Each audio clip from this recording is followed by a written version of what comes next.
Welcome to our YouTube channel black diamond. तो Coal India limited से एक बहुत बड़ी न्यूज़ आ रही है।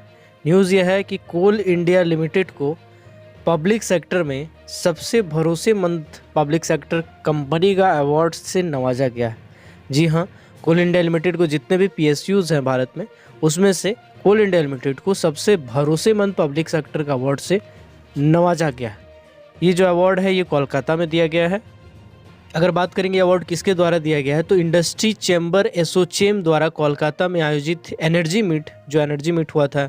Energy and meet and excellence award करके प्रोग्राम ऑर्गेनाइज किया जाता है, जिसमें बहुत सारी पीएसयू कंपनी है, पब्लिक सेक्टर यूनिट वाली, या पीएससीज कंपनी है, पब्लिक सेक्टर इंटरप्राइजेज वाली जितनी भी कंपनी है वो वहाँ पे पार्टिसिपेट करती है। साथ में कुछ प्राइवेट सेक्टर की कंपनीज भी है जो उसमें पार्टिसिपेट करती है energy meet and excellence award में।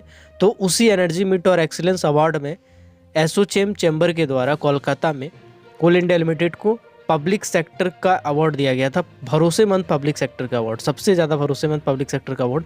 वाकई में ये दिखाता है, ये अवार्ड का जैसा कि नाम है, इसी नाम से पता चलता है कि जो अवार्ड है वो ऐसी कंपनी को दिया जाता है जिसको सबसे ज़्यादा भरोसेमंद माना जाता है। जी हाँ, आगे हम इसके डिटेल के बारे में देखते हैं। तो पहले से आपको बता देते हैं, कोल इंडिया लिमिटेड एक महारत्न कंपनी है और भारत में टोटल अगर महारत्न कंपनी की विवरण के बारे में बात करें तो टोटल 11 महारत्न कंपनी है। पहले 10 हुआ करती थी, बट एक पर्सनल फाइनेंस करके एक है ना, पीएफसी करके एक नया शायद कंपनी बना है, ठीक है, 11वां कंपनी है। उसका नाम कमेंट सेक्शन में आप ज़रूर बताइएगा कि उसका पूरा नाम क्या है, ठीक है। तो 11 महारत्न कंपनी में से एक कोल इंडिया लिमिटेड भी है।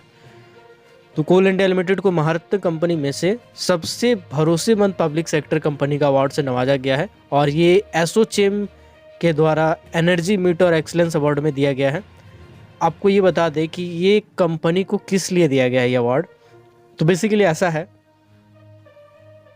कि कुछ दिन पहले आपको पता होगा कि कोयले की कमी हो गई थी पूरे भारत में, और भारत में जब कोयले की कमी हो गई थी तो इंटरनेशनल मार्केट से बेसिकली ऐसा था कि इंटरनेशनल मार्केट में कुछ उथल पुथल मच रहा था। कोयला को भारत एक्सपोर्ट भी करता है और इंपोर्ट भी करता है, कुछ अमाउंट में कोयला इंपोर्ट करना पड़ता है, खासकर कोकिंग कोल ज़्यादातर मात्रा में इंपोर्ट करता है, ठीक है, जो कि स्टील इंडस्ट्री में ज़्यादातर कोकिंग कोल का इस्तेमाल होता है।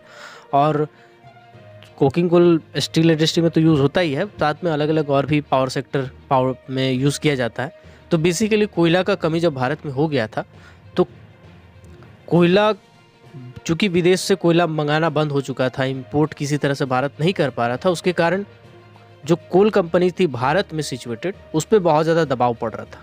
इसको लेके जो कोल मंत्री थे, कोयला मंत्री थे श्री प्रहलाद जोशी, वो उन्होंने बहुत सारी सब्सिडरीज़ का दौरा किया था और इस पे प्रेशर भी पड़ा था कोल इंडिया लिमिटेड के ऊपर। और उस टाइम आपको बता दें बरसात का टाइम चल रहा था, मानसून सीजन चल रहा था, और उस टाइम कोल इंडिया लिमिटेड का प्रोडक्शन अफेक्ट होता है। कोल इंडिया लिमिटेड का जो भी प्रोडक्शन है उसको 4 क्वार्टर में डिवाइड कर दिया जाता है, और चारों क्वार्टर में जो मानसून सत्र मतलब बरसात वाला टाइम होता है उस टाइम प्रोडक्शन टारगेट बहुत कम रखा जाता है। उसका कारण यह है क्योंकि बरसात में प्रोडक्शन बहुत ज़्यादा अफेक्ट होता है, और वही टाइम चल रहा था जब इंटरनेशनल मार्केट में भी उथल पुथल मचा, साथ ही साथ कोल इंडिया का प्रोडक्शन भी कम था क्योंकि मानसून सत्र था, मतलब बरसात का टाइम चल रहा था, ठीक है। इसके लिए कोल इंडिया लिमिटेड के पास ये दबाव पड़ा, क्योंकि आपको पता है कि भारत की सबसे बड़ी कोल कंपनी कोल इंडिया लिमिटेड है।